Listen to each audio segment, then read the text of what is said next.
la réalité, c'est que je veux bien, moi, entendre ce que dit Kevin Diaz sur Rouli, qui, c'est vrai, est catastrophique depuis un moment. Vermeuren qui part à la faute. Mais à 11 contre 11, Kevin, les 25 premières minutes, ils sont pas bons du tout. Ils sont pas bonnes du tout.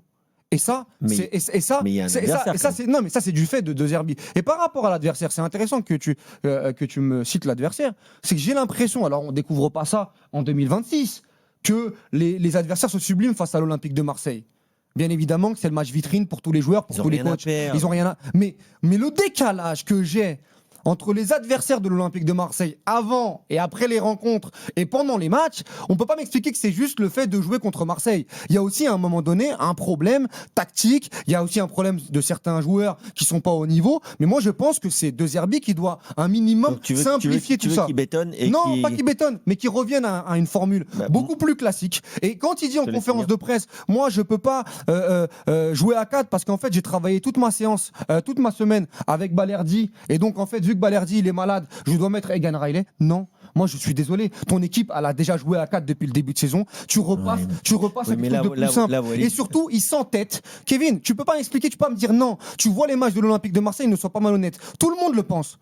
Tu ne peux pas dire que Emerson comme ça ou Murillo l'utiliser de cette manière au Vélodrome, ça ne marche pas et ça ne marchera jamais. Et il continue. Et même avec des équipes comme Nantes, tu es en grande difficulté. C'est pas normal. Je peux entendre sur le discours, il se complique la vie. Mais je peux pas entendre le discours de quand il dit qu'il explique qu'il a travaillé quelque chose cette semaine à 3 et que puisque Balerdi est absent, il veut garder ce qu'il a travaillé avec un autre joueur. Il peut s'adapter.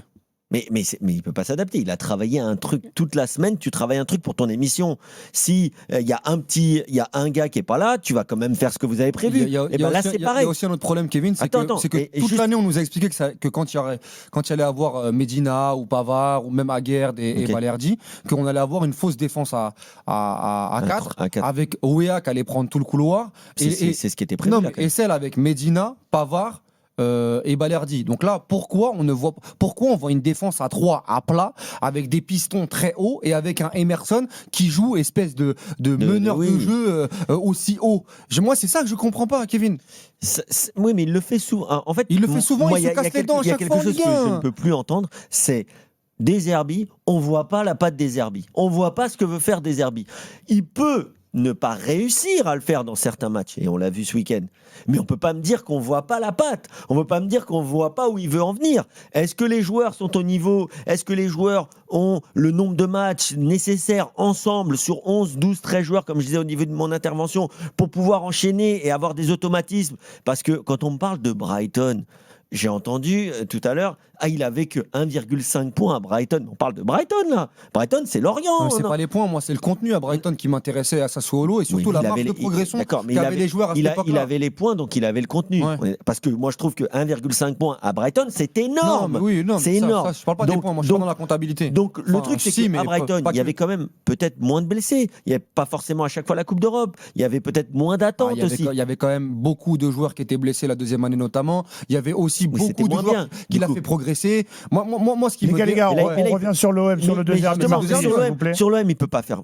Je faisais juste un petit parallèle avec Brighton, mais sur l'OM, il peut pas faire progresser des joueurs quand il n'arrive pas à avoir une équipe type sur au moins un mois et demi. Tu joues Nantes, Kevin. Moi, en fait, ce qui me dérange... Nantes ou pas Nantes. Mais Nantes, ils sont au fond du trou. Ils n'ont pas fait un résultat depuis 10 matchs. Moi, Kevin, ce qui me dérange surtout...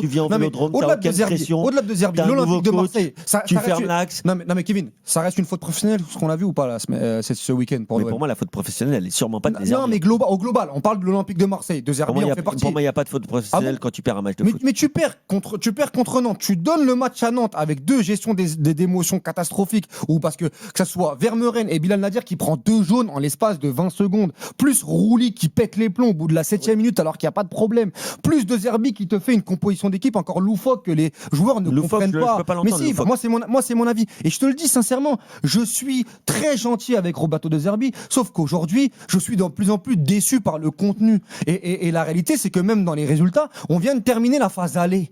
On vient de terminer la phase aller. Tu as 2 points de Lyon, avec tout ce qu'on a dit de Lyon sur les problèmes Lyon, qui est une des structurels. meilleures équipes de Ligue 1. Mais d'accord, mais c'est pas normal. Si encore une fois j'étais à la place de Roberto De Zerbi, mais ce soir, le soir, je dors pas de la nuit quand je vois le matériel qu'a Fonseca. Qui te dit qu'il a dormi? Je pense pas qu'il dort beaucoup dans la nuit. Mais j'espère qu'il ne dort pas parce que s'il voit le travail de Fonseca, Kevin, avec le matériel qu'il a et qui a 2 points en étant premier de l'Europa League derrière l'Olympique de Marseille et par rapport aux attentes que j'avais de l'Olympique de Marseille et le mercato qu'il y avait, et ben sincèrement, on est loin du compte. Avant de laisser la parole à Pablo, le problème, c'est peut-être pas des Zerbi, c'est les attentes. Justement. Ah d'accord, donc ça veut dire qu'aujourd'hui, Lens qui surexploite, enfin qui surperforme, Rennes qui a 2 points de Marseille, Lyon qui a 2 points de Marseille. Ils sont excellents, ils ont le droit quand même. Ah, ils ont le droit. Mais ça n'a rien à voir avec Marseille. Mais par contre, l'OM, les matchs contre Lille, les matchs contre Toulouse, les matchs contre Angers, les matchs contre Nantes, ces matchs-là, on a le droit de s'en satisfaire, on a le droit de ne pas s'en satisfaire et de se dire que c'est pas normal. De là à dire que c'est que de la faute du coach. Mais non, mais encore une fois, il y a quand même un responsable. Il y a De Zerbi, il y a aussi les joueurs. Si tu veux, on parle de Pavard qui a été catastrophique, on peut parler de Rouli qui en ce moment plombe l'équipe, on peut parler de plein de choses. Allez les gars, des problèmes au milieu de terrain. On en parle avec Pablo, supporter marseillais, qui va arbitrer un petit peu votre débat et qu'on est ravis d'accueillir au 32-16. On peut Salut parler Pablo. si tu veux, il n'y a pas de souci. Bonsoir l'équipe. Mais le bilan, il est